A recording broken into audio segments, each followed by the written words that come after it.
BBG Amaravati ventures లో Mahashivratri bumper offer 15 రోజుల్లో full payment చేస్తే plot registration free. For more details contact 04069032244. Welcome to Suman TV. Andhra Pradesh assembly సమావేశాలు కొద్ది నిమిషాల క్రితమే ప్రారంభమై, ఎందుకంటే ఎప్పుడెప్పుడైనా ఎదురు చూస్తూ ఉన్నారు. జగన్మోహన్ రెడ్డి గారు కూడా హాజరవుతున్నారని చెప్పేసి సమాచారం అందింది.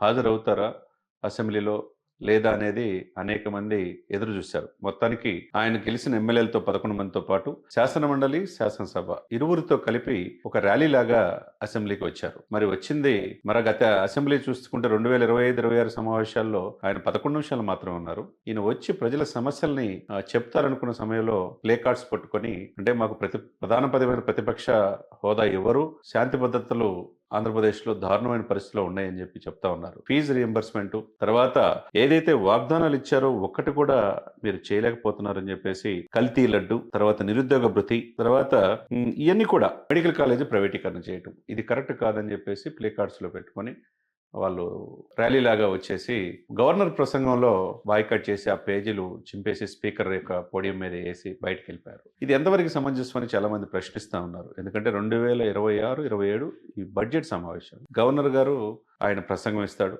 దానికి ప్రతిస్పందనగా ప్రభుత్వం కావచ్చు, ప్రతిపక్షం కావచ్చు చెప్పాలి.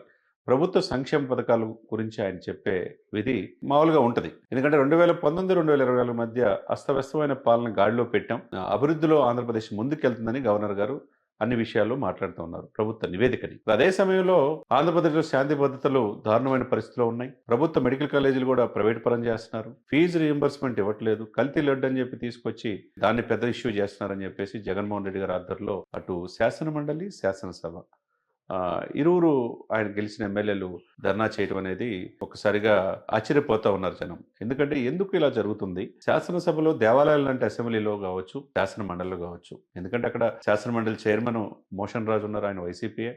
ఇక్కడ అయ్యన్న పాత్రుడు ఉన్నారు, స్పీకర్, శాసనసభ స్పీకర్. మరి వచ్చినప్పుడు ప్రజల సమస్యల్ని ప్రధాన ప్రతిపక్ష హోదానే ఉంటేనే ప్రశ్నిస్తారా? ఎందుకంటే 21 గెలిచి ప్రధాన ప్రతిపక్ష హోదా కూడా అటు జనసేనకు వచ్చింది. మరి 11 సీట్లు 150 సీట్ల నుంచి 11 సీట్లు పరిమితం అయిపోయి, ఆ 11 సీట్లతోనే జగన్మోహన్ రెడ్డి గారి ఆధ్వర్యంలో వెళ్ళి ప్రజల సమస్యల్ని ప్రజల కోసం అసెంబ్లీలో ప్రశ్నిస్తే అందరూ కూడా ప్రశంసిస్తారు.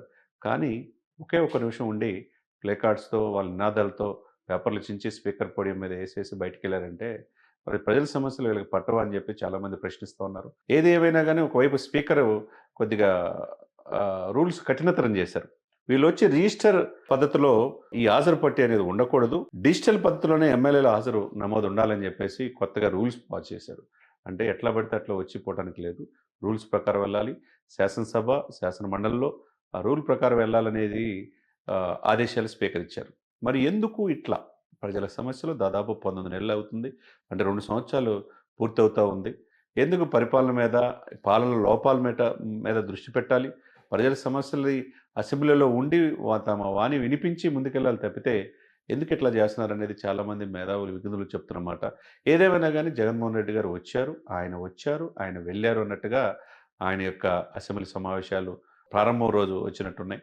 ఎందుకంటే ఇందాక చెప్పినట్టుగా 2025-26 అసెంబ్లీ సమావేశాల్లో ఆయన 11 నిమిషాలే ఉన్నారు. ఈ యొక్క అసెంబ్లీ సమావేశాల్లో 2026-27 బడ్జెట్ ప్రవేశపెట్టేటప్పుడు ఆ బడ్జెట్లో ప్రభుత్వం ఇచ్చిన వాగ్దానాలు దానికి అనుగుణంగా ఉందా లేదా, ఎందుకు వాగ్దానాలు విస్మరించారు, సూపర్ 6 గ్యారంటీలు, ఆ గ్యారంటీలకు అనుగుణంగా ప్రభుత్వం ఉందా లేదా అని ప్రశ్నించవచ్చు.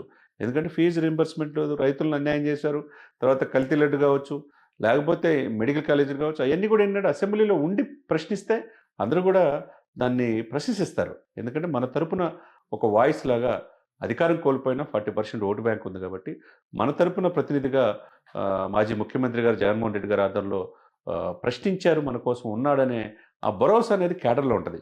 మన క్యాడర్ అది ఎందుకు మిస్ అవుతుందో, ఎందుకు కమ్యూనికేషన్ గ్యాప్ వస్తుందో తెలియదు, కానీ వచ్చి బాయ్కాట్ చేయటంగానే వీళ్ళు విధానాలుగా ఉన్నాయి తప్పితే ప్రజల సమస్యల్ని అసెంబ్లీలో, అటు శాసనమండలిలోను, శాసనసభలోను తమ వాణి వినిపిద్దామన్న ఆలోచన వైసీపీ ఎమ్మెల్యేలకు కానీ, ఎమ్మెల్సీలో కానీ లేదు అనేది స్పష్టంగా కనపడుతుంది.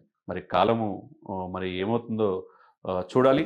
ఏదేమైనా కానీ ఆంధ్రప్రదేశ్లో వేడిగా ఇప్పుడు సమావేశాలు జరుగుతాయి అనుకున్నారు. శాసనసభలో అటు జగన్మోహన్ రెడ్డి గారు ఉంటారు, ఇటు చంద్రబాబు నాయుడు గారు, పవన్ కళ్యాణ్ గారు ఉంటారు, మంత్రులు ఉంటారు. చాలా రసవత్తరంగా ఉంటుందని అనుకున్న సమయంలో వచ్చి ఓహ్, రావటంతోనే వెనువెంటనే వెళ్ళిపోవటం.